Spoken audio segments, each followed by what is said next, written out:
Our speaker is Petra Krpan from University of Zagreb, Croatia. Today, she presents her talk on the topic, Can We See Love? Representation of Love in Documentary Photography.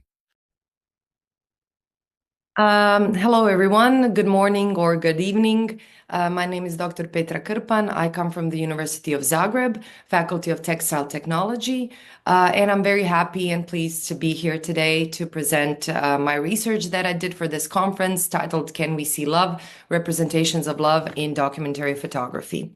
I will share my presentation. It's in PDF, so I do hope that you will all see it. I had to do it this way because some of the images won't present if it's in other format. So I do hope that you can all see this. Wonderful. So a little bit of background or introduction about me, my work. I have been working as a teacher for the last 15 years. I was trained as a textile and fashion designer, and I do still create textiles as a textile maker, but I shifted my focus and enrolled into a PhD program in the field of humanities. And I got my PhD 5 years ago. And I teach a variety of courses at the University of Zagreb. And primarily, I do teach fashion and textile students, but in the context of photography, I teach photography within a subject called new media. And I also teach cinema studies. So a lot of different disciplines, but all connected to visual communication, whether it's documentary photography, fashion photography. My research in the last couple of years has been linked to researching images and researching photography. So this paper or this research, Can We See Love? Representations of Love, or representation, or maybe it would be better to title it Representations of Love in Documentary Photography. As I mentioned in the abstract, explores various representations of love in photography, examining how visual narratives encapsulate the emotional, cultural, and symbolic dimensions of this emotion. And the aim of this paper was to kind of investigate how photography serves as a medium to visualize, construct, interpret the emotion of love or the essence of love across various diverse contexts, including not only romantic love. I used various methodological frameworks, but I kind of integrated the framework of semiotics, which we will see later on. What I wanted to kind of highlight at the beginning as how photography serves as a powerful medium or as a compelling medium for capturing and expressing emotions, with love being one of the most prevalent and powerful themes in photography. Across history, many photographers have sought to depict love in various forms: romantic love, self-love, familial love, using various visual narratives that resonate deeply with us, the viewers. So what I wanted to kind of unpack in this presentation is how we react to this representations and what does that mean in terms of representing images or even representing various cultural and emotional dimensions. Okay. So the research objectives was to kind of investigate how photography constructs, communicates love, to examine visual narratives of various types of love, to analyze emotional, cultural, as I mentioned, symbolic dimensions of love, and also to understand how photography challenges or reinforces traditional notions of intimacy. A lot of these photographs that I kind of wanted to show or present here today. Some of them are analog, black and white. Most of them are black and white, which we will talk about a little later on. Some of them are digital. I didn't really use, or I didn't actually research love in social networks, so like Instagram or Facebook, but that's also another topic that I will touch upon later on as well. Um,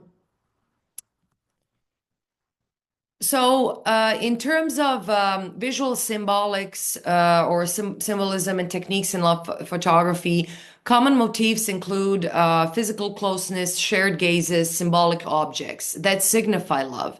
As you can see here in this photograph from 1990, a couple in Prospect Park. So a couple that is holding each other, or a young couple that is facing towards the photographer. Photographic techniques are crucial to mention while researching this topic or this subject, such as lighting, composition, color grading, because the usage of color and color grading amplifies the emotional depth of love photography, or love in photography.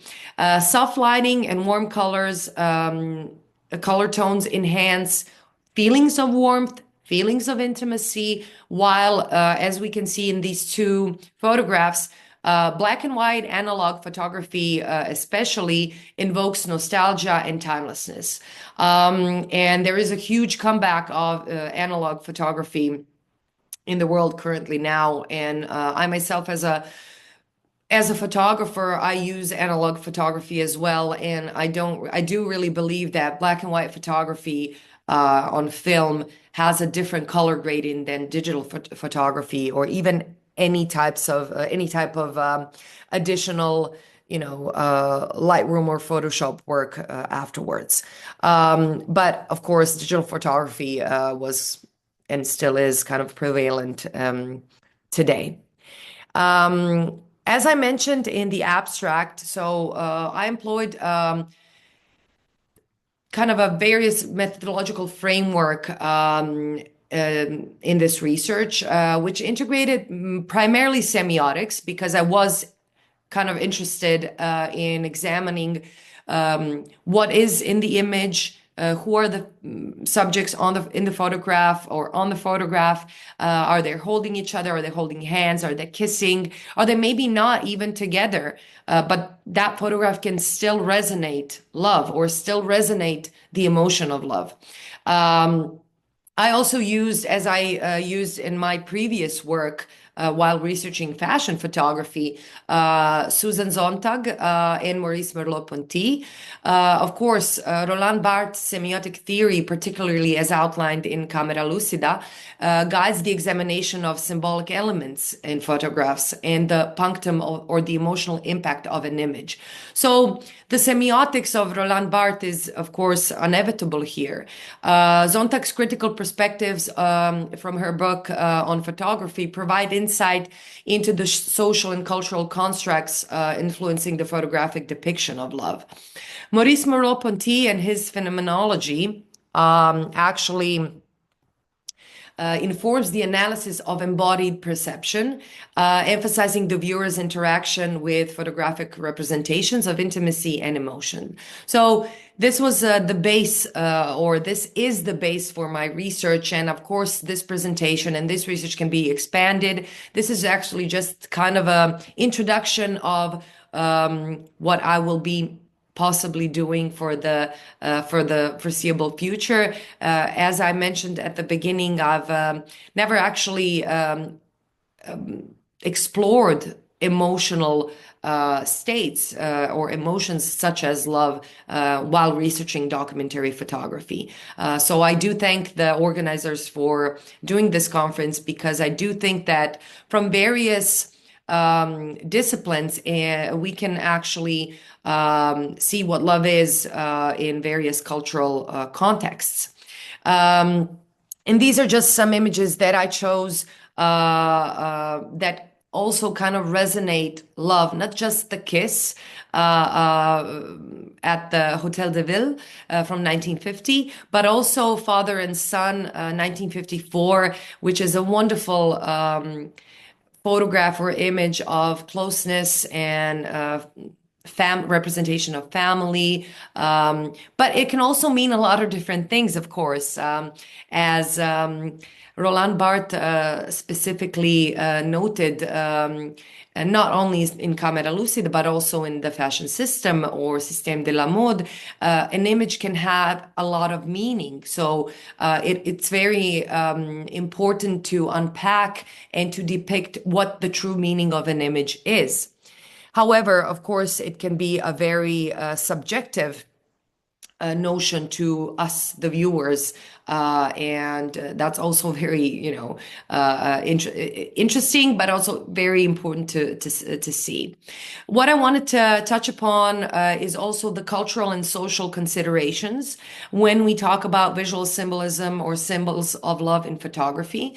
So gender and love, traditional gender roles in romantic photography, contrast with contemporary inclusive representations of love, race and love, cultural diversity in photographic depictions of love, challenges stereotypes, and expands the visual vocabulary of intimacy, especially when we see photographs from the 40s or 50s, from the 20th century, which actually depict class and love. So representations from portrayals to documentary images that capture love in everyday life, which are actually all of these images here. Only one is kind of current from 2018, taken in Soho, London, a young couple holding each other, but all of the rest of the photographs as well from 1945. Celebrations in Times Square, which I'm sure that you all are familiar with, but also some of them are not maybe as famous as the one presented at the on the right. However, all of them capture happiness, love, closeness, intimacy, and just overall a positive feeling. And for us, the viewers, all of these images, I am sure you can agree, but maybe you can also disagree, resonate a positive feeling, a feeling that we know that these couples are in love or share a love moment. It doesn't have to be romantic love.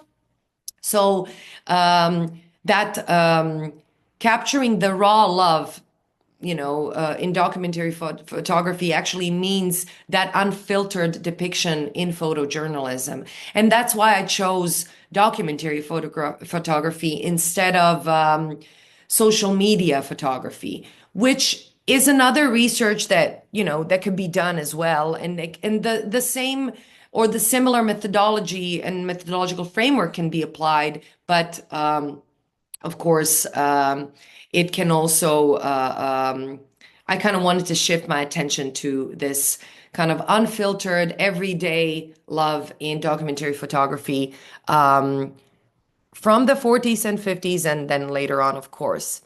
One of the quotes that I've kind of encountered while doing this research by Neil Libert is that commenting on the photograph on the right, and he says this picture doesn't reveal much about the people involved, and I like that. Nobody can recognize themselves years later and be upset about it. But even though you can't see their faces, there is a tenderness in the image that everyone can understand, and it is that universal symbolism that Roland Barthes talks about. Can a photo be an expression of love? Yes, I think it can, especially in photos that are staged or set up as they feel trivial. Those aren't my scene. Even after all these years, I don't stop seeing little moments of connection or taking photographs of them, end quote. So this photograph from 1958 depicts exactly that. Little moments of connection that resonate, then various emotional, cultural narratives, personal narratives, even, and that is, that is the the best part about photography or images in general, that universal kind of communication. But of course, when you unlayer them semiotically, you can see that images have a lot of meanings, and applying the right, in terms of academic research, applying the right research and the right framework, or the framework that actually works for your research, it doesn't have to work for everybody, is actually crucial. To conclude, I think I'm out of time, but we can discuss more when we see each other at the conference.